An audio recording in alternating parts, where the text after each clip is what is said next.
لیکن نبی علیہ السلام کا طواف تو نہیں کر سکتے. شرعی حکم تو اپنی جگہ رہے گا, اینالوجیز تو نہیں بنے گی.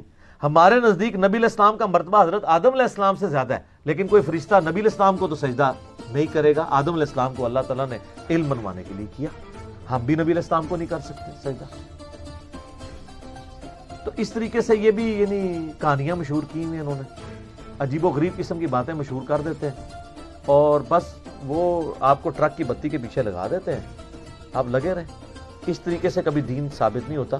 کون سی بات پوچھ رہے تھے وہ یہ کہتے ہیں کہ فضائل حج میں لکھا ہے کہ خانہ کعبہ زیارت کو آتا ہے, سر نہیں آتا.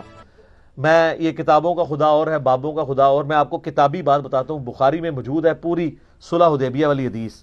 آپ بتا نبی علیہ السلام کو مشرکین عرب نے مکہ جانے سے روک دیا, تو نبی علیہ السلام حدیبیہ کے موقع پر معاہدہ ہوا. صحابہ کرام اتنے غمگین تھے کہ نبی علیہ السلام نے 3 دفعہ فرمایا کہ احرام اتار کے اپنے قربانی کے جانور یہیں ذبح کرو اور احرام کھول دو, ہم اگلے سال معاہدے کے مطابق آئیں گے.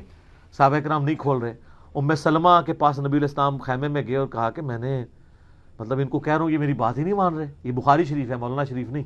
صحابہ کرام کو قلق ہی اتنا تھا, تو حضور کے ساتھ لاڈ میں وہ ایسا کر رہے تھے, حضور کو سختی سے نہیں کہہ رہے تھے, لیکن ماننا تو چاہیے تھا. ام سلمہ نے کہا یا رسول اللہ چھوڑ دیں, آپ اپنا جانور قربان کریں, اپنا احرام کھول دیں, یہ دیکھیں سارے کیسے کرتے ہیں. ہائے ہائے ہائے. اور ایسے ہی ہوا, حضور علیہ السلام نے کیا, ساروں نے پہلے ایک اٹھا, دوسرا 1400 کے 1400 نے یہ کیا. صحابہ کرام اشک بار آنکھوں سے کہ ہم کعبے کو دیکھ نہیں پائے. 6 سال کے بعد موقع آ رہا تھا کعبے کی زیارت کا, اور وہ صرف کعبہ نہیں تھا ان کے لیے, آبائی وطن بھی تھا, وطن اصلی بھی تھا. تو سر ادھر تو ہونا چاہیے تھا. جیسے ہی صحابہ کی آنکھوں میں آنسو آئے, کعبہ خود اڑتا ہوا طواف کرنے کے لیے آ گیا. سر کعبے کا یہ حق تھا کہ رسول اللہ کا طواف کرتا آ کے. تواڈے بابیاں نوں کسی نے کھنگن نہیں دینا, تسی کہندے ہو جی طواف کردا ہے, زیارت کو آتا ہے, کھیت مٹی. جھوٹ مار دیو, سب جھوٹ ہے. اب ظلم یہ ہے کہ یہ بندہ اپنے آپ کو شیخ الحدیث کہتا تھا, یہ کس حدیث سے اس نے یہ کہانی نکالی جو فضائل حج میں ڈالی ہے؟ تو پھر مجھے یہ کہنے کا تو حق ہے نا, مرنے سے پہلے اے مسلمان کر لے اس پہ غور, کتابوں کا خدا اور ہے, بابوں کا خدا اور. یہ تو کہانی چھوٹی ہے, اس تو بڑی کہانی کشف المجوب میں لکھی ہوئی ہے کہ بازید بستامی جب حج کو گئے تو کعبہ ہی غائب تھا. وہ کہتے نہیں, وہ کہنے کا مقصد ہے کہ کعبے کی عمارت تھی, اندروں روح نکل گئی سی.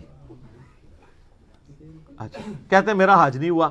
اگلی دفعہ گئے تو کہتے ہیں میں نے کعبے کو بھی دیکھا اور کعبے کے رب کو بھی دیکھا.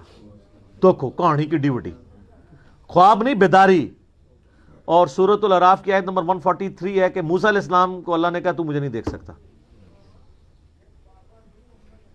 لیکن یہ کتابی بات ہے, وہ کہانی شریف ہے, وہ بابی ہے, یہ کتابی ہے.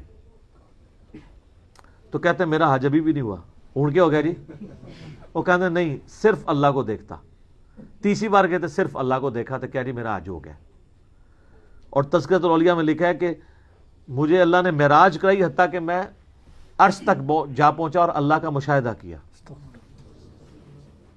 اتنی کہانیاں لکھی ہیں, سب کہانیاں. سر چھوڑ دیں, مرنے سے پہلے غور کر لیں کہ وہ دین جو علم وحی کے ذریعے آپ کو دیا گیا ہے وہ اور ہے, اور جو بابوں نے دیا ہے وہ اور ہے.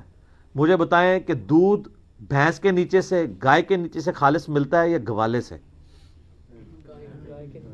تو آپ کے جو گوالے یہاں دین مکے مدینے سے لے کے آئے, انہوں نے خوب پانی ڈالا ہے, بیکٹیریاز والا, وائرسز والا, شیطانی وائرس, شیطانی بیکٹیریاز والا پلوٹ کر کے آپ کو دیا ہے. یہی وجہ ہے کہ جیسے ایک مریض کو پکوڑے بھی کڑوے لگ رہے ہوتے ہیں, اس وجہ سے نہیں کہ پکوڑے کڑوے ہوتے ہیں, اس لیے کہ اس کے منہ کا ذائقہ خراب ہوتا ہے.